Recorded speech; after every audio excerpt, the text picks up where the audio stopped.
기록하겠습니다. 사람이 소나 양을 도둑질하여 잡거나 팔면 그는 소 한 마리에 소 5마리로 갚고 양 한 마리에 양 4마리로 갚을지니라.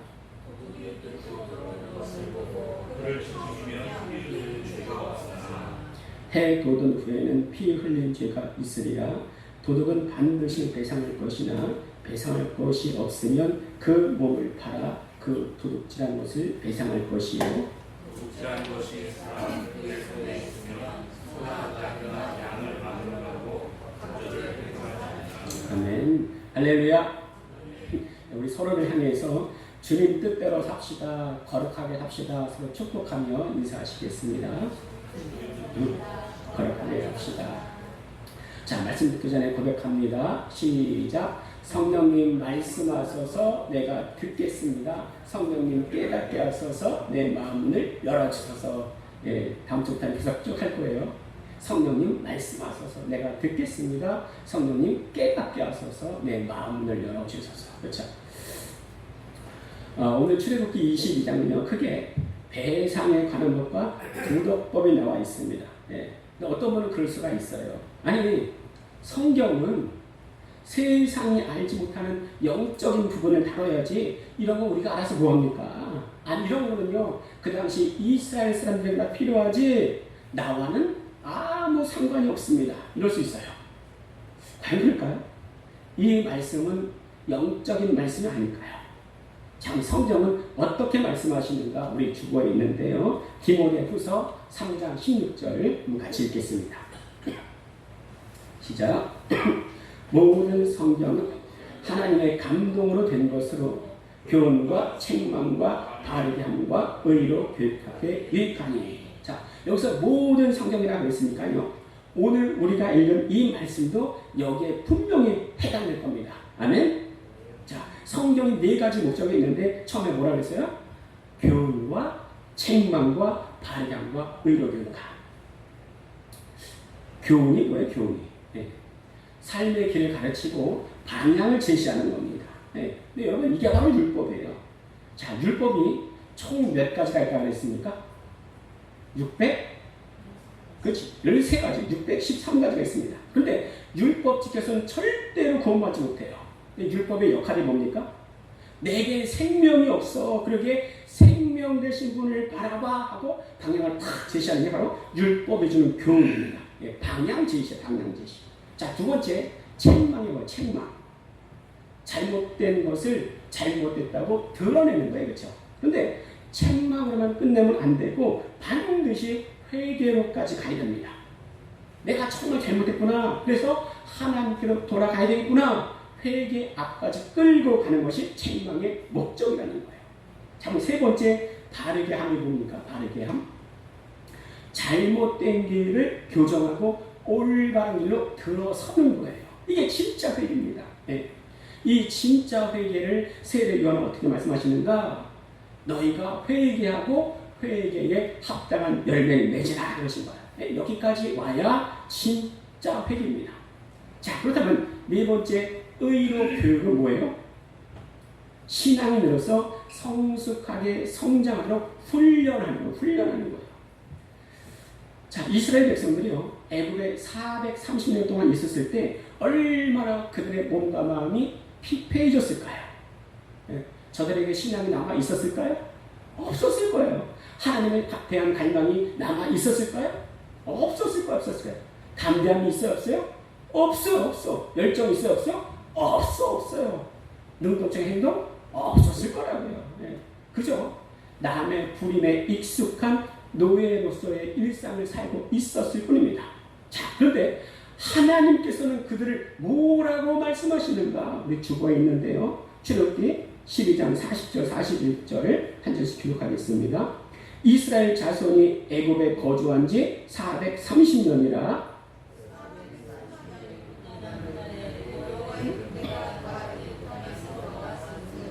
아니 자격도 안 되는데 하나님께서는 그들을 뭐라고 부르신다고요? 여호와의 군대다. 그런데 군대로서의 기능을 발휘할 수준이 돼야 한대요? 안 된단 말이에요. 그래서 하나님께서는 곧바로 가나안으로 갈 수 있었음에도 불구하고 삥 뚫어서 가게 하십니다. 왜요? 왜요? 응? 아니 사람 블레셋 사람 만나서 도망칠까봐. 근데 군대이긴 군대인데 무슨 군대요? 왜 싸움 못하게 하십니까? 훈련받지 못했어요. 그 지금 우리나라에서 그래도 아직 제일 많은 종교가 기독교예요, 기독교. 네? 그런데 또 반면에 가장 욕을 많이 먹는 종교가 어디예요? 기독교. 왜요? 사람이 많아서 그런 것도 있겠지만 훈련받지 못한 사람들이 너무 많은 거예요. 네? 사실 엄격하게 말해서요, 훈련받지 못한 군대는 진짜 군대가 아닙니다. 네, 그렇죠? 진짜 군대는요, 유병세에서 총을 들고 서 있어야지 막대기 들고 서 있으면 안 돼요. 그럼 싸워봤자 100점, 100회장 됐습니까? 네. 자, 근데 하여튼 이 네 가지 안에 성경에 모든 것이 다 들어있는데 그 네 가지가 뭐라고요? 교훈과 책망과 바르게 함과 의로 교육함에 있다. 그러니까 오늘 말씀도 이 네 가지 안에 들어있는데 우리 출애굽기 22장 1절 같이 한번 읽어보겠습니다. 시작. 둘째하여 잡거나 팔면 그는 소 한 마리에 소 5마리로 갚고 양 한 마리에 양 4마리로 갚을지니라. 여러분 좀 심한 것 같지 않아요? 네. 아니 소를 한 마리 훔쳤다 하면은 아니 2마리 정도로 훔치면 안 되겠어요? 그런데 소 한 마리에 몇 마리로 갚으라 하십니까? 5마리요. 양 한 마리에 몇 마리로 갚으래요? 아 여러분 법이 너무 세다 생각하지 않습니까? 네. 아니 왜 이렇게 법을 세게 만드셨을까요? 그 전 세계적으로 볼 때요, 우리나라는 비교적 안전한 나라에 속하지만 범죄가 그렇게 없는 건 아니에요. 네. 어느 사회든 죄와 악은 존재하고요, 때로는요 이 법과 제도의 빈틈을 악용하는 사람들도 있습니다. 네. 어른은 그런 게 아니고요, 아이들도 네. 그 촉법 소유는 큰 걸 받지 않는다는 걸 알아가지고요 마음껏 죄를 짓는 아이들도 있습니다. 네. 그런데요 가만히 생각해보면 또 그들만 뭐라 그럴 게 아니에요. 어느 누구나 그 마음속에는 죄의 씨앗이 남아있어서 발작 버튼만 눌러주면 어느 누구나 죄를 지을 수 있는 소지는 남아있습니다. 사람마다요 자기 약한 부분이 다 달라요. 내가 약한 것이 남이 강할 수가 있고요, 내가 강한 것이 남이 약할 수가 있어요. 분명한 것은요 어느 누구나 약한 부분이 있다는 거예요. 네. 근데 거기에 발작 버튼만 눌러주면 어떻게 돼요? 지진이 일어나고 번개가 치고 화산이 폭발하는 거예요. 그렇죠? 이해되시죠? 그러게요 사람은 항상 언제나 어디서나 죄에 노출될 우려가 있습니다. 그럼 이것을 어떻게 막을 수 있을까? 가장 쉬운 건요 법의 기능을 강화하는 거예요. 자, 오늘 성경에서요 배상이 무거운 이유는 첫 번째로 강력한 경고의 기능이 있습니다. 단순히 훔친 것만 돌려줘라 이게 아니라 완전히 그 싹을 잘라버리는 거예요. 그 크리스마스에 거리를 나가보면요 경찰들이 항상 하는 게 있습니다. 이게 뭐예요? 후 누구야? 후 누구야? 그래요.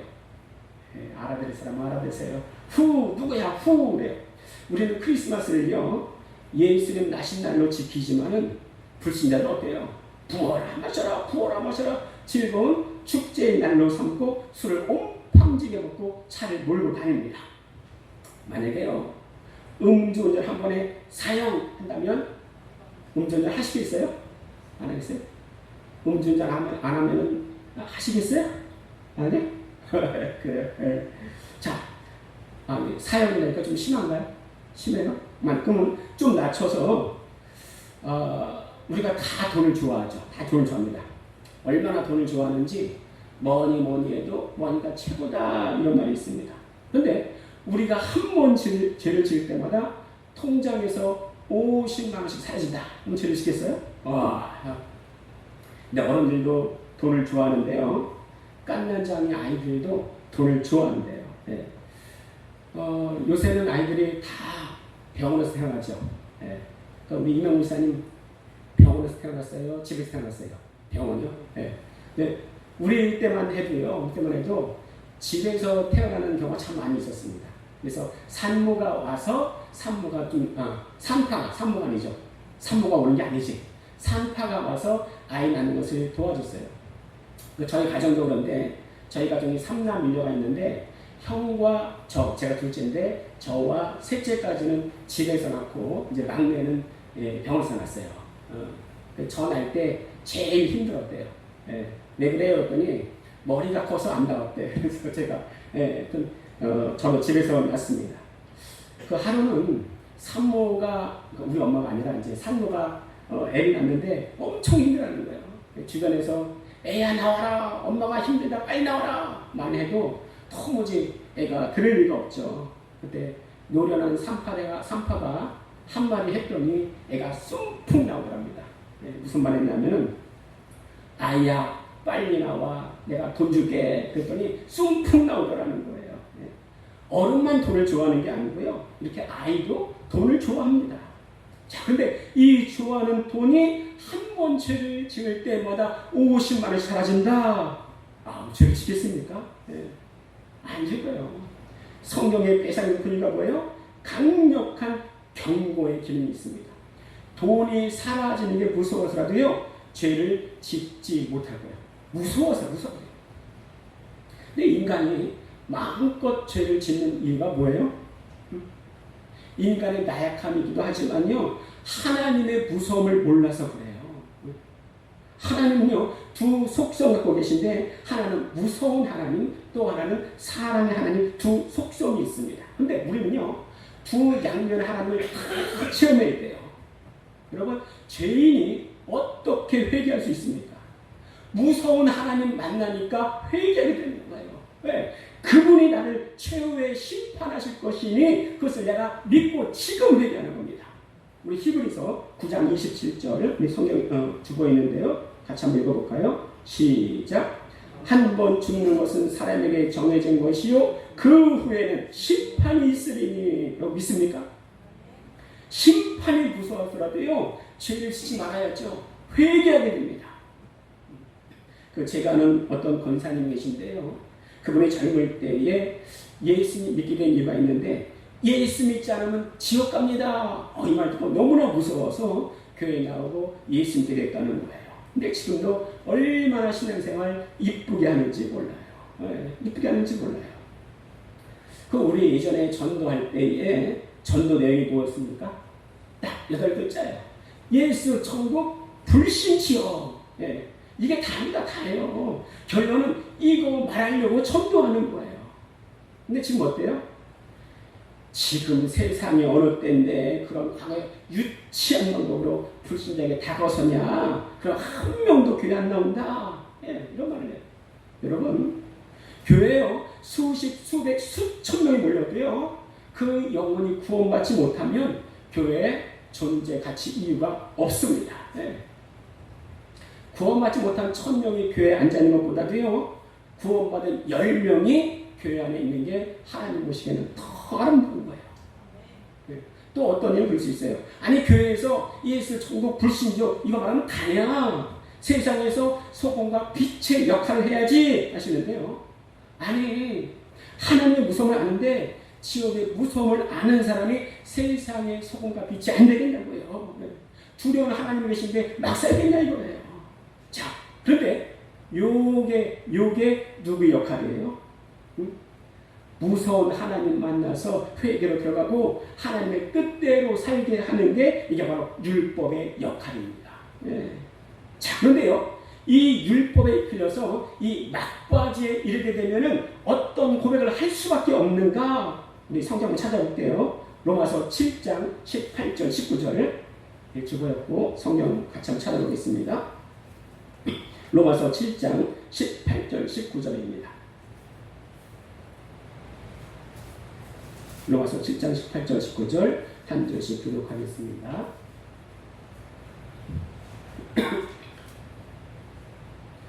제가 읽겠습니다. 내 속 곧 내 육신에 선한 것이 거하지 아니하는 줄 아노니 원함은 내게 있으나 선을 행하는 것은 없노라.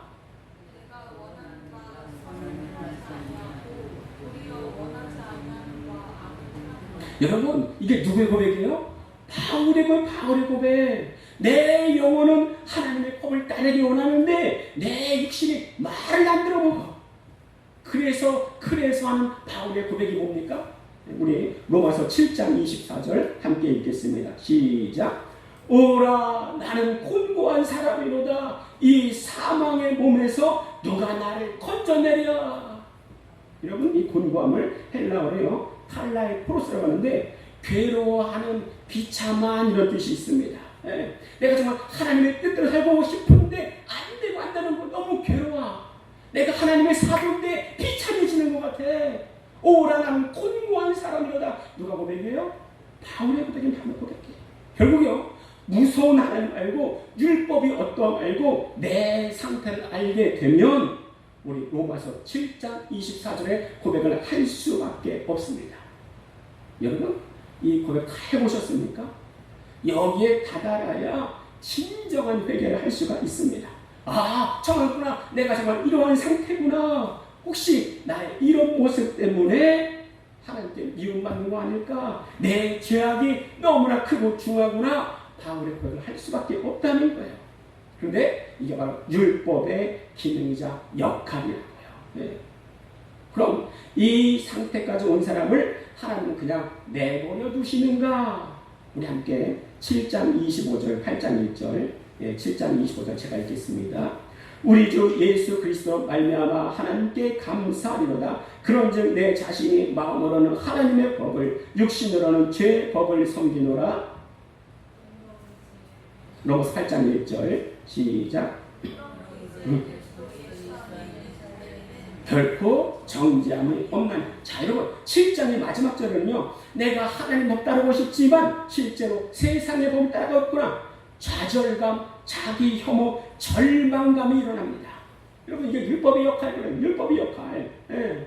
자, 그래서 결국은 어디로 향하게 하는가? 나의 좌절감, 자기 혐오, 절망감은 어디로 향하게 하는가? 따라하겠습니다. 희망의 갈망. 네, 그것이 바로 로마서 8장 1절인 거예요. 네. 나에 대한 절망이 예수로 향하게 하는 희망의 갈망을 이렇게 하는 거예요. 이게 바로 복음입니다. 복음. 네. 8장에 들어서니까요, 완전 반전이 일어나는 거예요. 왜요? 이제는 무서운 하나님이 아니라 사랑의 하나님을 만난 거예요. 이 상태까지 와야 정말 복음이 무엇이구나 알 수가 있습니다. 네. 그런데 자신의 절망을 고백한 바울을 하나님이 버리십니까? 아니요. 복음이 뭐예요? 복음이 뭐예요? 기쁜 소식이에요. 기쁜 소식. 누가 기쁜 소식을 깨달아 알 수 있습니까? 죄의 깊은 수렁 속에서 헤어나오지 못하고 내가 과연 지옥에 빠질 수 없기 때문에 죄인이었구나 깨달았는데 하나님의 빛이 비춰지니, 하나님의 사랑이 비춰지니 그 사람이 하는 고백이 뭐예요? 다시 한번 우리 로마서 8장 1절 함께 고백하겠습니다. 시작. 그러므로 이제 그리스도 예수 안에 있는 자에게는 결코 정죄함이 없나니. 여러분, 이게 복음이에요. 복음.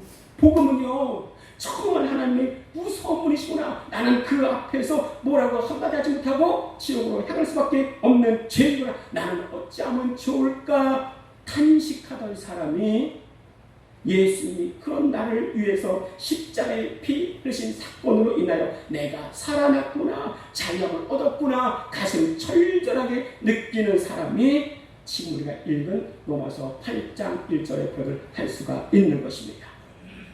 그때 비로소 하나님은 정말로 사랑이시구나 깨달을 수가 있는 거예요. 그러니 우리는요, 무서운 하나님, 사랑의 하나님을 다 경험해야 되는데, 무서운 하나님 만나 어떻게 되고요? 회개하게 되고요. 사랑의 하나님 만나서 자유하게 됩니다. 그게 나타나는 현장이 어디냐? 갈보리산의 십자가예요. 네. 십자가는요, 무서운 하나님과 사랑의 하나님을 동시에 경험할 수 있는 최고의 도구입니다. 내 죄가 얼마나 크고 무서우면 하나님 아들이 직접 나타나셔서 십자가에 죽으셔야 됐는가 볼 수가 있고요. 나를 얼마나 사랑하면 하나님 아들이 직접 나타나셔서 십자가에 죽으셔야 됐는가 깨닫게 되는 현장이 바로 십자가 도구라는 거예요. 이런 무서운 하나님 만나서 사랑의 하나님을 만난 사람의 고백이 어떠한가? 우리 로마서 8장 31절에서 35절까지 한 절씩 기록하겠습니다. 8장 31절부터 그런즉 이 일에 대하여 우리가 무슨 말하리요? 만일 하나님이 우리를 위하시면 누가 우리를 대적하리요? 자기 아들을 알리지 아니하시고 우리 모든 사람을 위하여 주십니다. 어찌 그 아들과 함께 모든 것을 우리에게 주시지 아니하겠느냐. 누가 능히 하나님께서 택하신 자들을 고발하리요? 의롭다 하신 이는 하나님이시니 누가 정죄하리요. 죽으시는 하나야 다시 살아나시는 그리스도 예수시니 그는 하나님 우편에 계신 자요 우리를 위하여 간구하시는 자. 35절 같이 있습니다. 누가 우리를 그리스도의 사랑에서 끊으리요? 환난이나 곤고나 박해나 기근이나 직신이나 위험이나 가리랴. 이 고백을 할 수 있는 사람이 누구예요? 율법의 구성 하나님 만나고 복음의 사랑의 하나님 만난 사람만이 할 수가 있는 고백이래요. 이게요, 아무것도 아닌 것 같이 보여도 배상법에서 보여지는 하나님의 모습입니다. 그 하나님을 만남이 삶이 신앙이 되는 거예요. 자, 오늘 말씀해 보면요, 처음에는 가벼워 보이는 도덕적인 배상법으로 시작해서요, 점차 무거운 법으로 흘러갑니다. 그 우리말 속담에 바늘도둑이 소도둑된다는 말이 있는데, 아무리 작은 죄일지라도 제때 엄하게 교훈해서 고치지 못하면 큰 범죄로 흘러간다, 이런 뜻이 담겨 있습니다. 지금 우리 사회는요, 도둑질이든 뭐든 잘되고 나면 다 상쇄된다는 그 잘못된 세계관이 또 지배하고 있는 것 같아요. 우리 오늘 말씀의 후반절을 보시면요, 18절 말씀에 22장 18절에 너는 무당을 살려두지 말라. 19절에 짐승과 행음하는 자는 반드시 죽이라. 20절에는 여호와의 다른 신에게 제사를 드린 자는 멸할지니라 말씀하십니다. 근데 이 모든 것이 어디에서 시작해요? 남의 것을 도둑질하는 사소한 것으로부터 시작합니다. 사실 그것도 사소한 게 아니죠. 그러면 하나님 왜 이렇게 도둑질을 싫어하실까? 여기부터 시작하는데 왜 싫어하실까? 첫 번째, 하나님께서는 그의 백성들을 군대로 부르셨기 때문입니다. 군대는요, 부르신 자가 부름받은 자를 양육하고 먹이게 되어 있습니다. 나는 부르신 자의 명령을 수행하지 않을 거야 하고 뛰쳐나가는 사람을 우리는 전문용어로 탈영이라고 말을 합니다. 아니요, 하나님의 군대로 부르셨다면요, 하나님 사람을 책임지시고 먹이십니다. 그런데 도둑질을 한다는 이유가 뭐예요? 그 사실을 믿지 못하겠다는 거예요. 그러니까 단순히 불순종이 아니라 불신입니다. 하나님은 우리가 먹고 사는 문제에 대해서 그것이 얼마나 필요한지 알고 계세요. 우리는요, 이것을 위해서 능동적으로 적극적으로 노력해야 되지만 하나님께서는 이 모든 것을 우리의 삶을 어디 안에 가두셨는가? 우리 마태복음 6장 33절 같이 한번 읽어보도록 하겠습니다. 주보에 있는데요, 마태복음 6장 33절 시작. 그런즉 너희는 먼저 그의 나라와 그의 의를 구하라. 그리하면 이 모든 것을 너에게 더하시리라. 이 모든 것을 더한다 말씀하십니다. 근데 이 모든 것 안에 뭐가 포함되어 있습니까? 우리의 먹고 사는 문제, 우리 일상의 문제가 포함되어 있다는 거예요. 주기도문에도 나와 있잖아요. 우리에게 일용할 양식을 주옵시고. 아니, 하나님께서 왜 우리에게 일용할 양식을 주셔야 됩니까? 우리가 여호와의 군대이기 때문에. 두 번째로요, 하나님은 이 도둑질을 너무나 싫어하시는데, 도둑질이 뭐예요? 남의 것을 빼앗는 거잖아요. 여러분, 빼앗는다 할 때 여러분 다 뭐가 생각나십니까? 우리 요한복음 10장 10절 같이 한번 읽겠습니다. 시작. 도둑이 오는 것은 도둑질하고 죽이고 멸망시키려는 것뿐이요, 내가 온 것은 양으로 생명을 얻게 하고 더 풍성히 얻게 하는 것이라. 자, 도둑질하고 죽이고 누가 하는 거예요? 도둑이. 예수 도둑은 뭘 말하는 겁니까? 마귀예요. 도둑질의 명수는 마귀입니다. 뭐까지 도둑질을 해요? 사람의 영혼까지. 마귀가 하는 일 중에서 가장 악한 것이 뭐냐? 사람들이요, 예수님 발견하지 못하도록, 믿지 못하도록 방해하는 겁니다. 성경은 그것을 어떻게 말씀하시는가? 우리 요한복음 16장 9절 같이 읽겠습니다. 시작.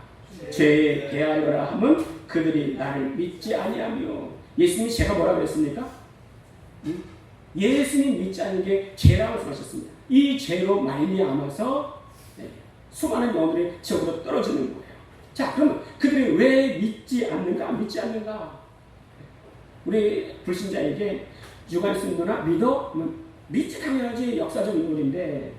이수신장은 믿어? 당연히 믿지, 역사적 인물인데. 예수님 믿어? 아예 안 믿을래. 역사적 인물인데 예수님으로 인해서 B씨와 A가 나눠졌는데 그것도 안 믿어. 왜 그럴까요? 왜 그럴까요?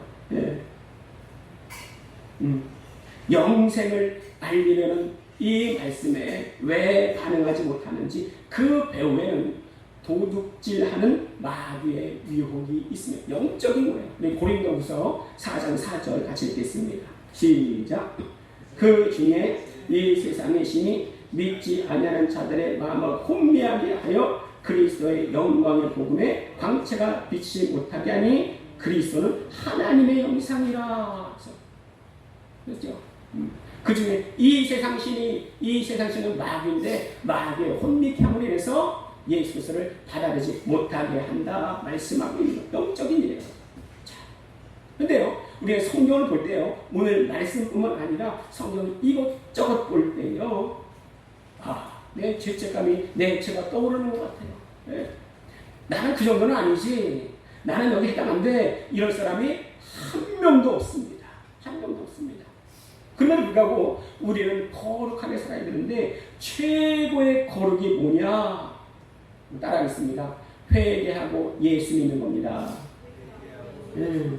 여러분, 어떤 죄라도 회개했다면 이제는 잊어버리십시오. 마귀는 도둑질하는 자인데 어디까지, 무엇까지 도둑질해 가냐? 내가 회개해서 하나님께 용서받았다는 이 사실까지도 도둑질을 해갑니다.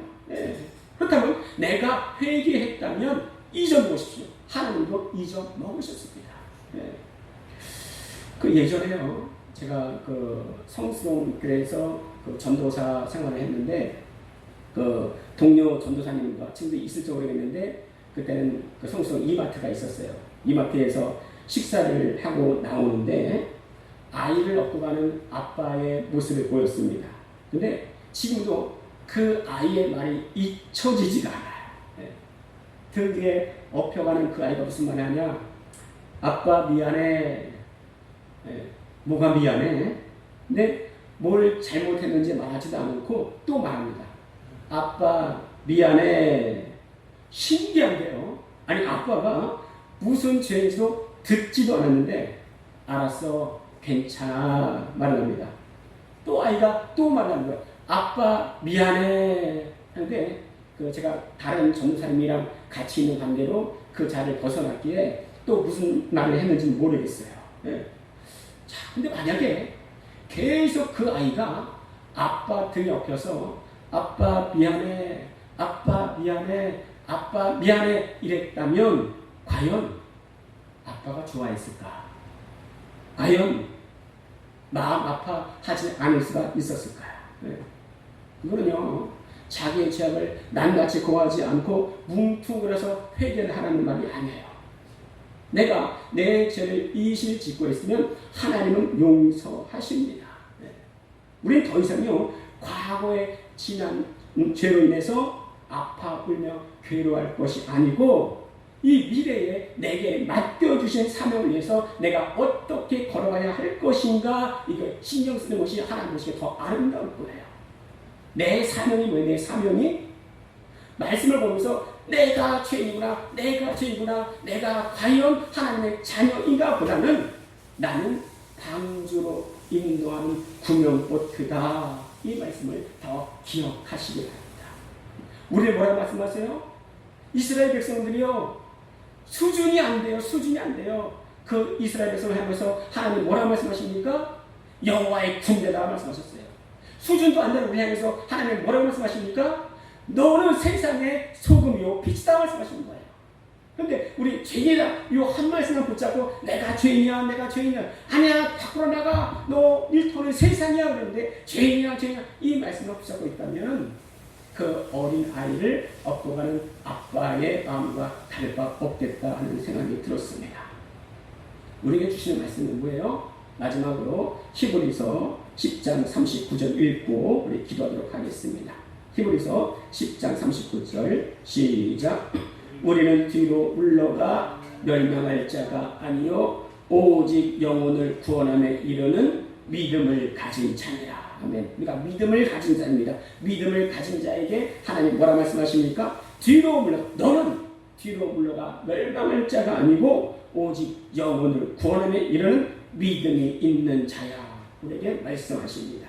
우리 이 시간 기도하는데요. 말씀으로 인하여 우리의 정체성을 바로 알고 하늘나라의 참 시민으로 살아가게 하여 주시옵소서. 두 번째, 우리 교회에 들어오는 자마다 주의 평안과 삶의 풍성함을 내려 주시옵소서. 우리 주여 한번 외치고 함께 기도하겠습니다. 주여! 살아계셔서 역사하신 아버지 하나님, 하나님 아버지 하나님, 오늘 말씀을 통하여